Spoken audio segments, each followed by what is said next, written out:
கர்த்தருடைய பரிசுத்த நாமத்திற்கு மகிமுண்டாகட்டும். ஆண்டவராகிய இயேசு கிறிஸ்துவின் நாமத்தினாலே அன்பு கர்த்தருடைய பிள்ளைகளாகிய தங்கள் அனைவருக்கும் ஸ்வீட் ஊழியத்தின் சார்பாக வாழ்த்துக்களையும் ஸ்தோத்திரங்களையும் தெரிவித்துக் கொள்கின்றேன்.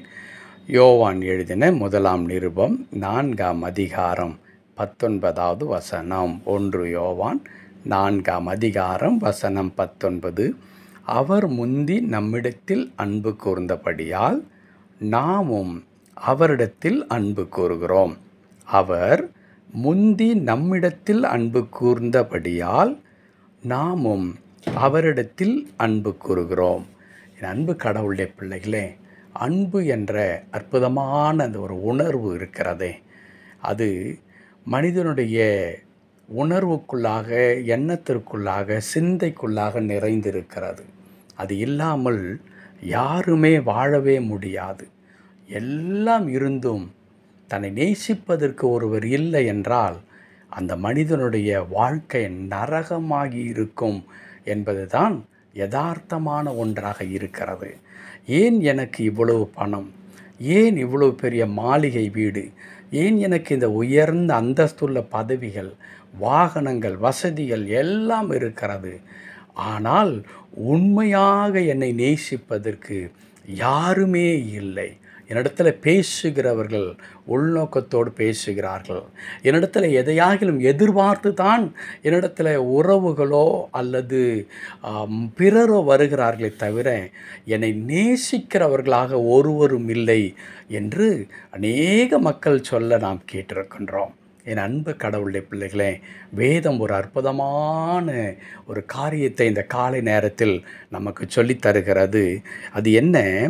அவர் முந்தி நம்மிடத்தில் அன்பு கூர்ந்தபடியால். எவ்வளோ அற்புதமான ஒரு வார்த்தை! பணம் கொடுத்து வாங்க முடியாத ஒரு வார்த்தை, கட்டாயப்படுத்தி கொண்டு வர முடியாத ஒரு காரியம், பயமுறுத்தி செயல்படுத்த முடியாத ஒன்று. என்ன? நம்மீது பிறர் அன்பு கூறுவது. அதை யார் செய்தார்? கடவுள் செய்தார். அவர் முந்தி நம்மிடத்தில் அன்பு கூர்ந்தார். ஆமென். அன்பு கடவுளுடைய பிள்ளைகளே, ஒருவேளை சக மனிதர்கள் நம்மை நேசித்தார்கள் என்று சொல்லுவோமானால் கூட அதிலே ஒரு நியாயம் இருக்கும். ஏனென்றால் மனிதனுக்கு மனிதன். ஆனால் கடவுள், சகலவற்றையும் உண்டாக்கின கடவுள், பரிசுத்தமான கடவுள், ஒருவரும் சேரக்கூடாத ஒளியில் வாசமாயிருக்கிற கடவுள், பாவியான மனிதனை, கீழ்ப்படியாத மனிதனை, கடவுளுடைய சித்தத்தையும் நோக்கத்தையும் உடைத்து போட்ட மனிதனை, எல்லா நேரத்திலும் முதுகை காண்பித்து கடவுளுடைய விருப்பத்திற்கு நேர்மாறாக நடந்து கொண்ட மனிதனை முதலாவது கடவுள் நேசித்தாராம். முதலாவது கடவுள் நேசித்தார்.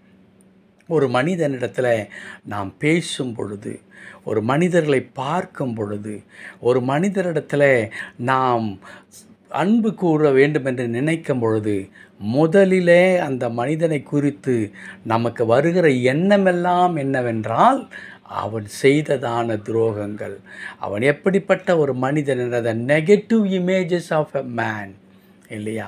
அவனிடத்தில் என்ன குறை இருக்கிறதோ அந்த குறைதான் முதலாவது நம் கண்களுக்கு முன்பாக வரும். இவன் இப்படிப்பட்டவன் ஆச்சே, இவள் இப்படிப்பட்டவள் ஆச்சே, இவளை எப்படி நாம் நேசிக்க முடியும்? இந்த மனிதன் மீது நாம் எப்படி அன்பு கூற முடியும்? இந்த மனிதனுக்கு நான் நண்பன் என்று சொன்னால், இவளுக்கு தோழி என்று சொன்னால் உலகம் என்னை என்ன நினைக்கும் என்றுதான் முதலாவது நினைக்க தோன்றும். ஆனால் கடவுள் அப்படி என்னவே இல்லை. என் பிள்ளை எப்படி இருந்தாலும் பரவாயில்லை, நான் என் பிள்ளையை முதலாவது நான் நேசிப்பேன். அவன் என்னுடைய சாயலில் உருவாக்கப்பட்டு நான் அவனுக்குள்ளாக என்னுடைய கிருபையை நான் வைத்திருக்கின்றேன். நான் முதலாவது நான் அன்பு கூறுவேன் என்று சொல்லி, அன்பு கடவுளுடைய பிள்ளைகளே, கர்த்தர் கடவுள் நம்மீது அன்பு கூர்ந்தார். ஆகவே நாம் என்ன செய்கிறோம்? நாமும் அவரிடத்தில் அன்பு கூறுகிறோம். நாமும் அவரிடத்தில் அன்பு கூறுகிறோம். இன்றைக்கு ஆராய்ந்து பார்க்கலாமா? நம்மை நேசிக்க ஒரு கடவுள் இருக்கின்றார். அவர் எல்லாவற்றையும் தாண்டி நம்மை நேசிக்கின்றார். எல்லாவற்றையும் தாண்டி நம்மை நேசிக்கிறார். சொந்த மனைவி, சொந்த பிள்ளை, பெற்றோர், நண்பர், உறவுகள் காரணம் காட்டுவார்கள் நேசிப்பதற்கும் வெறுப்பதற்கும். ஆனால் கடவுள் எதையுமே சொல்லவில்லை. அவர் சொன்ன ஒரே ஒரு காரியம், நான் உன்னை நேசிக்கிறேன். நான் உன்னை நேசிக்கிறேன் என்று சொன்னதை தவிர வேறொன்றையும் அவர் பார்க்கவில்லை. அற்புதமான கடவுள் நம்மை நேசிக்கிறவராக நம்மோடு கூட அவர் இருக்கிறார். ஆகையால் என் அன்பு கடவுளுடைய பிள்ளைகளே, எனக்கு யாருமே இல்லை, என்னை புரிந்து கொள்ள யாரும் இல்லை, என்னை உண்மையாய் நேசிக்க யாரும் இல்லை என்ற கவலை வரவே வேண்டாம். அவர் முந்தி நம்மிடத்தில் அன்பு கூர்ந்தபடியால் நாம் அவரிடத்தில் அன்பு கூற நாம் முயற்சிகள் மேற்கொள்ள வேண்டும்.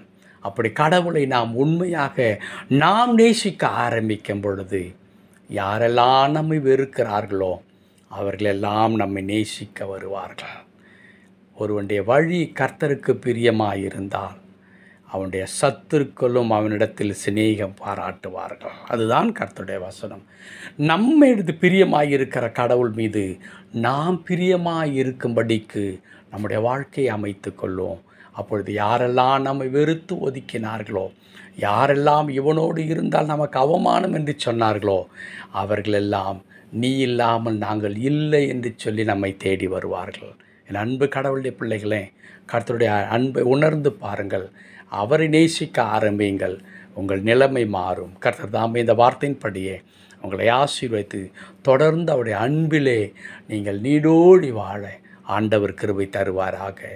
ஆமேன், ஆமேன்.